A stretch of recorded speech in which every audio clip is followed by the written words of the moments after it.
नमस्कार। आज हम साहित्यालोचन प्रश्न पत्र जो कि एमए प्रथम सेमेस्टर के द्वितीय प्रश्न पत्र के रूप में है, इस प्रश्न पत्र की कुछ संक्षेप में चर्चा करते हैं। इसमें क्या क्या विषय हैं और क्या क्या प्रश्न बन सकते हैं। तो 4 इकाइयों में विभाजित है यह प्रश्न पत्र, जिसका नाम है साहित्यालोचन। साहित्यालोचन यानी साहित्य की आलोचना या साहित्य का आलोचना। तो जो साहित्य लिखा गया है, जैसे कि तुलसीदास जी ने रामचरितमानस लिखा है, पद्मावत लिखा गया मलिक मोहम्मद जायसी द्वारा, प्रेमचंद द्वारा कई सारे उपन्यास लिखे गए, गबन, गोदान। तो ये जो सब साहित्य लिखा गया है, ये कैसा है, इसकी विवेचना करना ही साहित्यालोचन है। तो जब साहित्य लिखा जा चुका होगा, आलोचना उसके बाद ही संभव है। आलोचना साहित्य के पहले संभव नहीं है। पहले साहित्य आएगा, उसके पश्चात ही आलोचना आ सकती है। तो जो आलोचना है, इसका उदय कब से होता है? तो हिंदी आलोचना का उदय हम मान सकते हैं 19वीं शताब्दी के आसपास ही होता है। बहुत पहले हिंदी आलोचना का उदय होता नहीं है। भारतेंदु युग में हिंदी आलोचना शुरू हो रही थी और द्विवेदी युग से उसका एक प्रौढ़ रूप दिखाई देता है। तो जो साहित्यालोचन प्रश्न पत्र है, इसमें पहला इकाई के अंतर्गत पहली जो सब टॉपिक है, उसका नाम है हिंदी आलोचना के उदय की परिस्थितियाँ। तो हिंदी आलोचना के उदय की क्या क्या परिस्थितियाँ रही हैं, कैसे हिंदी आलोचना का उदय हुआ है। तो एक चीज़ तो ये है कि आलोचना जब विधा के रूप में नहीं थी, जैसे कहानी, उपन्यास, नाटक, निबंध, ये सब साहित्य की विधाएं हैं। इसी प्रकार से आलोचना भी समकालीन दौर में, आज के दौर में साहित्य की एक विधा है। लेकिन जब साहित्य की विधा नहीं भी थी, जैसे कि कबीरदास के समय में, तुलसीदास के समय में, उस समय भी लोगों ने अपने साहित्य को परखने के लिए कुछ न कुछ बातें कही हैं। जैसे कि तुलसीदास जी ने रामचरितमानस या अपनी कविताओं के संदर्भ में कहा, का भाषा का संस्कृत, प्रेम चाहिए सांच, काम जो आवे कामरी, का लई करिए कुमाच। तो ये एक तरह से अपनी भाषा के विषय में उन्होंने कहा कि का भाषा का संस्कृत, प्रेम चाहिए सांच। संस्कृत क्या है, भाषा क्या है, मूल तो उसमें जो कह रहे हैं, जो उसका कंटेंट है, विषय वस्तु है, वह महत्वपूर्ण है, शिल्प महत्वपूर्ण नहीं है। तो इस तरह से एक आलोचना कह सकते हैं तुलसीदास जी ने कही। हालांकि वो उस समय विधिवत आलोचना नहीं थी, लेकिन एक प्रकार से उन्होंने आलोचना की कि साहित्य की भाषा कैसी भी हो, उसकी जो विषय वस्तु है वह महत्वपूर्ण होता है। उसी से साहित्य की रचना की जाती है। वही साहित्य रचना में एक प्रमुख भूमिका का निर्वहन करता है। भाषा गौड़ है, विषय वस्तु प्राथमिक है। ऐसा तुलसीदास जी की साहित्यिक मान्यता के अनुसार हम समझ सकते हैं। तो ये एक प्रकार से तुलसीदास जी की साहित्यिक आलोचना का मानदंड भी है, जो भाषा को नीचे और विषय वस्तु को ऊपर स्थापित करता है। इसी प्रकार से विद्यापति ने भी लिखा है कि सक्के वाणी बहुजन भावे, पाऊ मनस को मम न पावे, देशिल बेड़ा सब जन मिठा, तम तय क्षण जंपव अवहट्टा। उन्होंने कहा कि देशी भाषा ही सबसे अच्छी है। सक्के वाणी बहुभुजन भावे यानी संस्कृत भाषा बुद्धिमान जनों को ही भाती है, बुद्धिमान लोगों को अच्छी लगती है।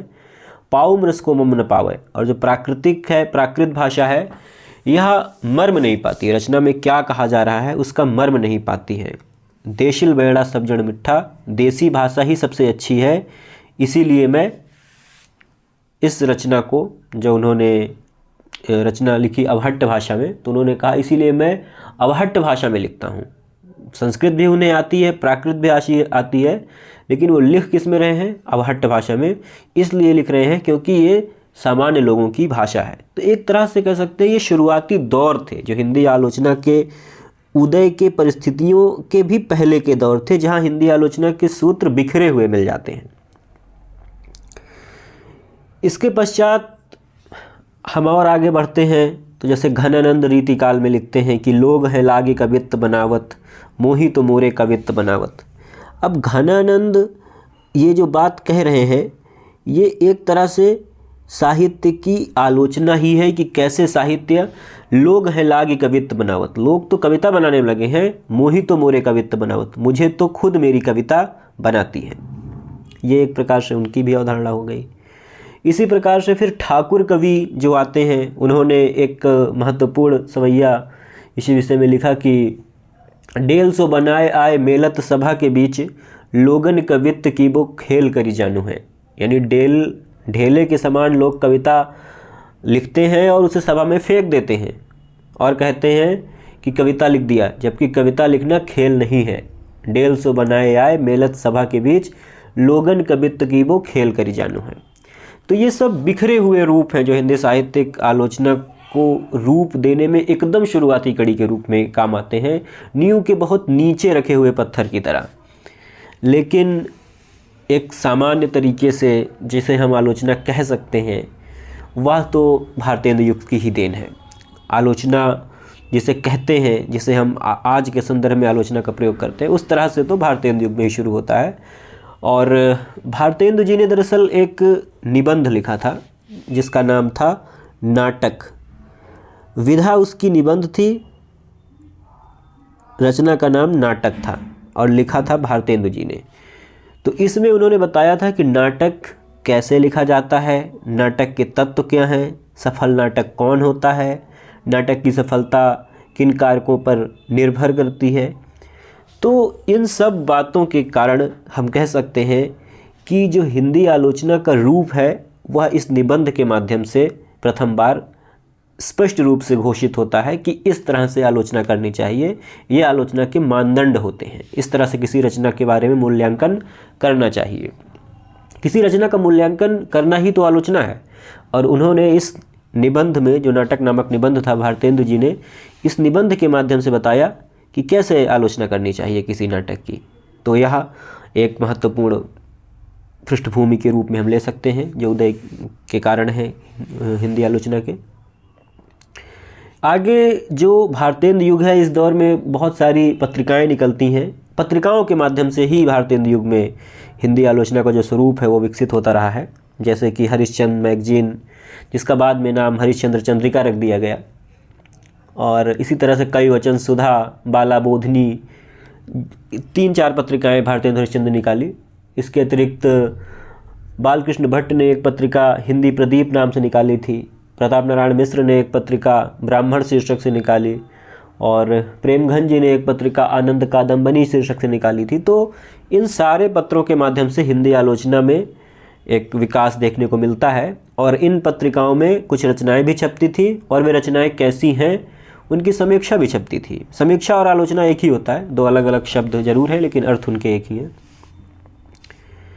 तो ये हिंदी आलोचना के विकास की कुछ शुरुआती ढंग हैं, कैसे हिंदी आलोचना का शुरुआत हुई थी।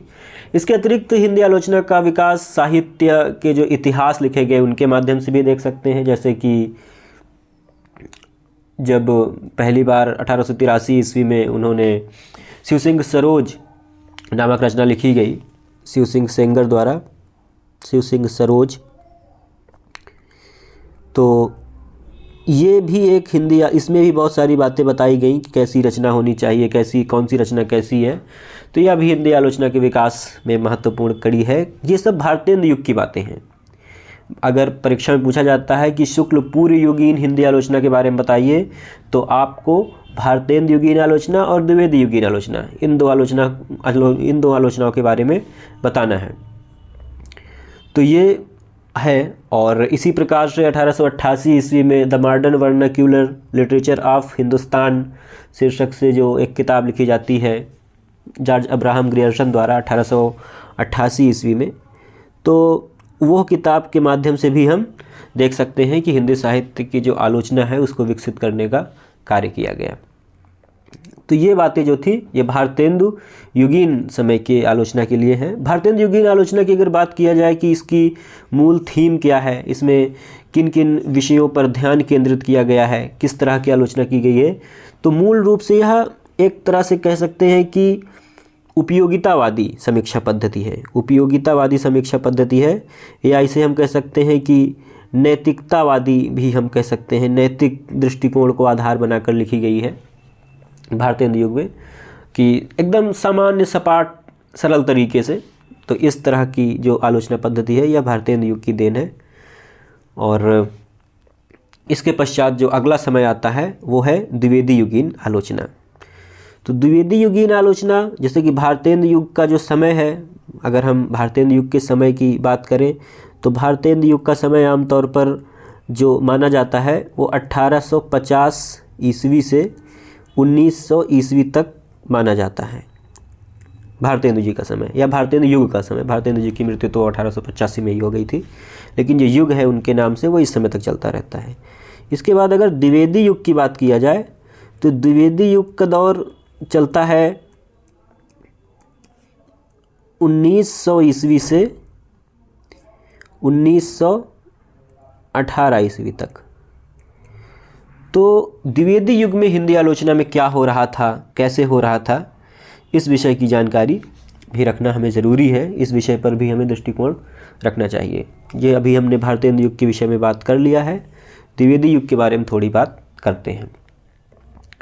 तो द्विवेदी युग में दरअसल जो पत्रिकाएं इसके पहले निकली और पत्रिकाओं के दिशा में विकास होते हैं, ढेर सारी पत्रिकाएं निकलती हैं। कई सारे कवियों ने भी स्वयं पत्रिकाएं निकालना शुरू किया। कई सारे, जैसे कि बहुत सारे रचनाकारों ने, कहानीकारों ने, उपन्यासकारों ने आलोचनात्मक पुस्तकें और पत्रिकाएं निकालनी शुरू की। जैसे कि वीणा नामक पत्रिका का प्रकाशन इसी समय में होता है। विशाल भारत, मर्यादा, माधुरी, चांद, ढेर सारी पत्रिकाएं, हंस प्रेमचंद निकालते थे। लेकिन जो सबसे महत्वपूर्ण पत्रिका थी इस समय में, उसका नाम था सरस्वती।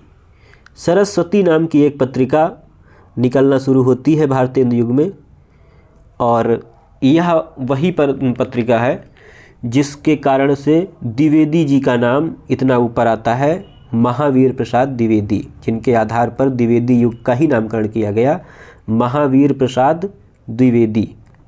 ये हजारी प्रसाद द्विवेदी नहीं है, महावीर प्रसाद द्विवेदी के नाम पर ही द्विवेदी युगीन कालखंड का नामकरण किया गया है। इसलिए क्योंकि 1903 से 1920 ईस्वी तक ये यहाँ इस पत्रिका के संपादक, प्रधान संपादक के रूप में रहे। इसीलिए इस समय में द्विवेदी युगीन समय कहा गया, क्योंकि इस समय में इन्होंने बहुत सारा कुछ ऐसा किया जो साहित्यिक रुझान थे, हिंदी साहित्य के जो रुझान थे उनको परिवर्तित किया।